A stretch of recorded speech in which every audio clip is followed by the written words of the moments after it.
Assalamualaikum warahmatullahi taala wabarakatuh. Anda bersama saya Piu Amin dalam satu juz sehari. Alhamdulillah wassalatu wassalamu ala Rasulillah wa ala alihi wa sahbihi wa baraka wa man wala. Qala rabbi shrah li sadri wa yassir li amri wahlul 'uqdatam min lisani yafqahu qawli. Apa khabar sidang penonton yang dirahmati Allah? Moga-moga semuanya dalam keadaan yang baik dan sejahtera. InsyaAllah kita berkumpul sekali lagi untuk menghidupkan taman-taman syurga di rumah kita. Seronok ada ibu ayah, ada adik-beradik, ada jiran tetangga saudara mara yang sama-sama menonton. InsyaAllah tidak lain tidak bukan untuk memanjangkan manfaat ilmu bersama-sama. Lebih-lebih lagi, kita berbicara tentang mukjizat Al-Quran yang terdapat dalam juzuk ke-19. Dalam juzuk ke-19 ini Allah Ta'ala menghimpunkan 3 surah. Yang pertama, sebahagian daripada surah Al-Furqan ayat 21 hingga 77. Juga daripada surah Asy-Syu'ara ayat 1 hingga 227 dan juga surah An-Naml ayat 1 hingga 55. Pada pertemuan kita yang sebelum ini dalam juzuk yang ke-18, kita berbicara tentang surah Al-Furqan, iaitu tentang pembahagian antara baik dan juga buruk. Allah Ta'ala memberi penegasan tentang bagaimana orang-orang yang tidak beriman terus dengan hidupnya menidakkan dan terus menghalang Nabi SAW untuk menyampaikan kebaikan. Namun, bagi mereka yang ikhlas beriman kepada Allah, Allah Ta'ala akan mencampakkan dalam hati mereka rasa cintakan Rasulullah. Mereka akan membantu dan juga bersama-sama untuk memperjuangkan agama Islam ini bersama dengan Rasulullah sallallahu alaihi wasallam. Moga-moga dalam pemisahan antara baik dan buruk itu, kita akan berada dalam kelompok dan kumpulan orang yang selalu menegakkan kebenaran. Jangan takut untuk menegakkan kebenaran. Kata Nabi SAW, Qulil haqq walau kana murran. Katakanlah benda yang benar walaupun ia pahit. Kebenaran ini kadang-kadang susah untuk diterima manusia. Mungkin sebab manusia tidak cukup ilmu untuk menerima kebenaran.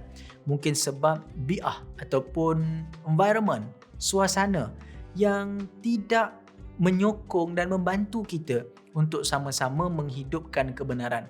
Tapi percayalah, orang-orang yang istiqamah berjuang atas jalan Allah Subhanahu Wa Taala dalam segenap bidang, bukan sekadar dalam bidang hal ehwal agama, dalam bidang kepolisan, keselamatan dan sebagainya, mereka ini juga memperjuangkan kebenaran. Maka sebab itulah terus duduk di atas kerusi-kerusi kebenaran untuk kita terus menghidupkan kasih sayangnya manusia kepada Allah Subhanahu Wa Taala.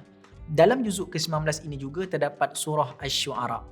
Surah Asy-Syu'ara itu bermaksud para penyair. Surah Asy-Syu'ara ini adalah surah Ta yang kita pernah bincangkan dahulu. Surah-surah yang bermula dengan huruf Ta. Ta, Sin, Mim ataupun Ta, Sin. Surah-surah ini sudah tentu ianya banyak bercerita tentang Nabi Musa alaihissalam. Dan dalam kisah Nabi Musa alaihissalam ini, Allah Ta'ala memberikan gambaran kepada kita bagaimana Nabi Musa berdepan dengan pelbagai kerenah. Lebih-lebih lagi dia berdepan dengan satu kuasa yang cukup besar. Fir'aun bukan satu raja yang kecil, tapi raja yang memegang tampuk kekuasaan yang cukup besar. Orang-orang Yahudi ketika itu Bani Israel cukup taat dan patuh kepada Fir'aun. Namun Bani Israel ni bukan nak sangat pun dengar cakap Fir'aun, tapi dah disebabkan mereka ni bekerja jadi kuli kepada Fir'aun, nak tak nak kena dengar jugalah. Tapi Nabi Musa terus nak menyelamatkan Bani Israel. Sebab Bani Israel ni kaum dia. Akhirnya kaum Bani Israel diselamatkan oleh Nabi Musa daripada istana Fir'aun. Tapi Bani Israel ni Allah Ta'ala ceritakan banyak dalam Al-Quran. Sifat Bani Israel yang suka bertangguh-tangguh untuk beriman. Setelah diberikan kitab, setelah diberikan makanan, setelah diberikan segala-galanya, mereka tetap untuk menolak Nabi Musa AS.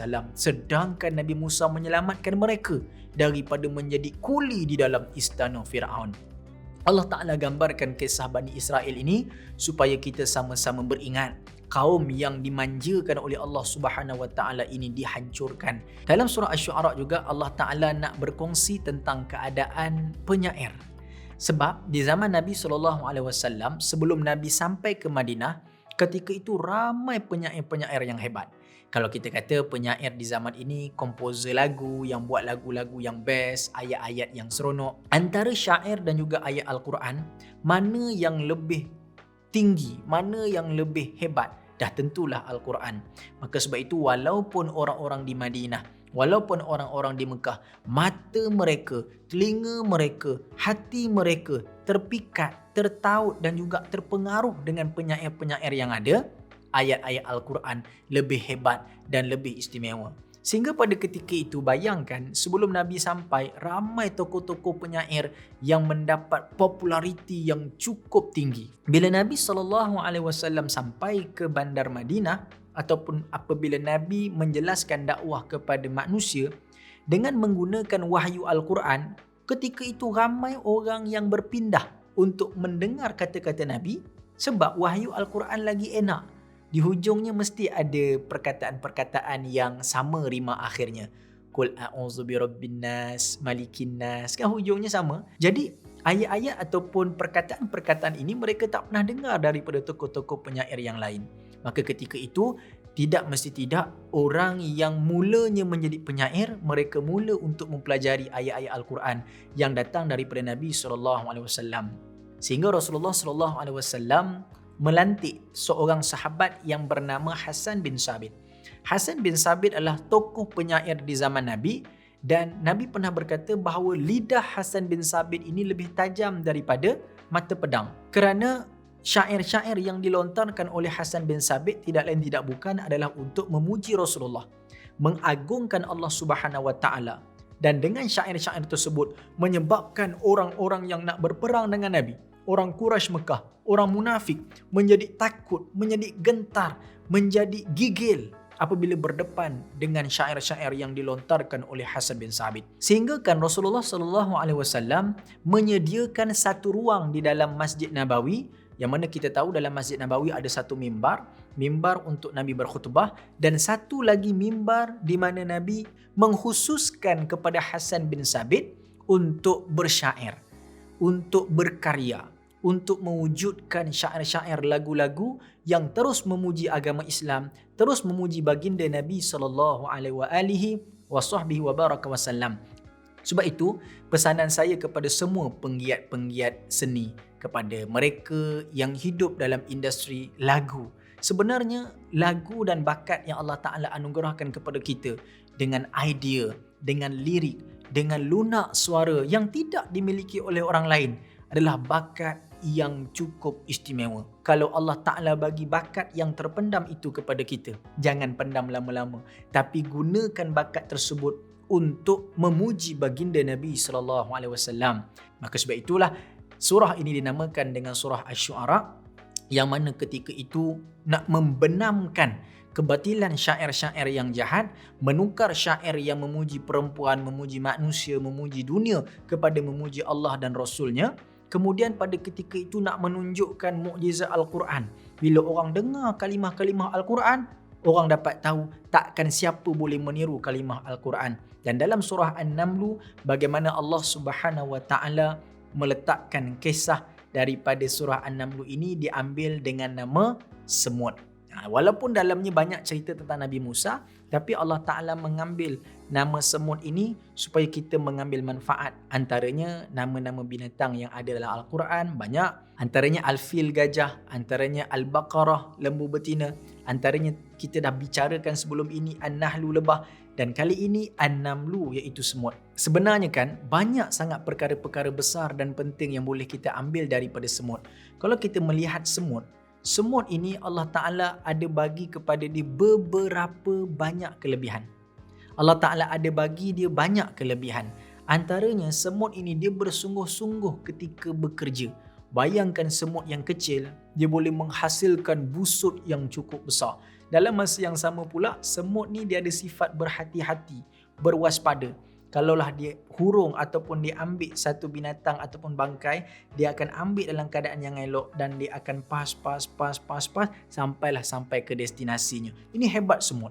Dalam masa yang sama Allah Ta'ala minta untuk kita belajar dengan semut. Sebenarnya kalau kita tengok badan semut tu, kepala dia, kemudian ada perut kecil dan perut besar. Perut kecil itu adalah makanan yang disimpan untuk dia. Dan yang bahagian besar itu pula makanan yang disimpan untuk semut-semut ataupun haiwan yang lain. Ini hebat semut. Kita boleh mempelajari bagaimana semut yang kecil itu dia tidak ada sifat yang bakhil. Dan dalam kisah semut ini Allah Ta'ala menceritakan keadaan orang yang beriman. Allah Ta'ala menjadikan bahawa Al-Quran ini bukan sekadar arahan tetapi rahmat. Sebab itu selalu kita ulang-ulang Al-Quran ini basyiran wa nadhira. Dalam Al-Quran adanya basyira, kata-kata yang membawa kepada berita gembira. Syurga, orang beriman begini, orang beriman dalam syurga dapat makanan begini. Ini semua berita gembira.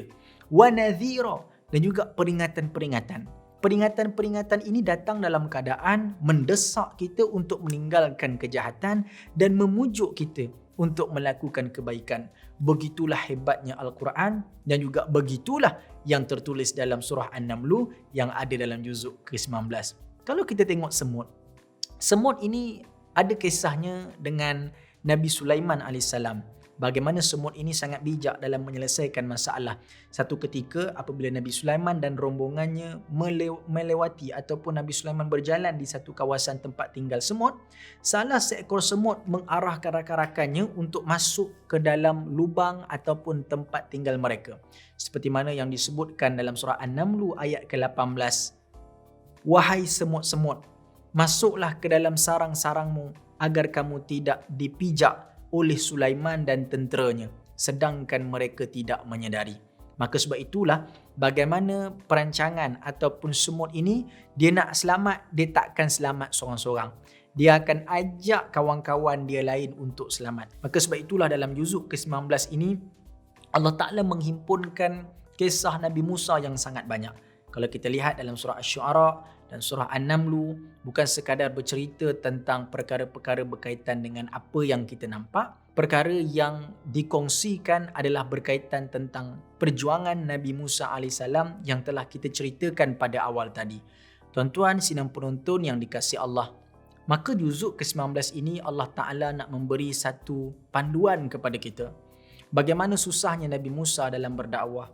Bagaimana seekor semut hidup dalam keadaan yang susah payah, namun rezekinya tetap dijamin oleh Allah.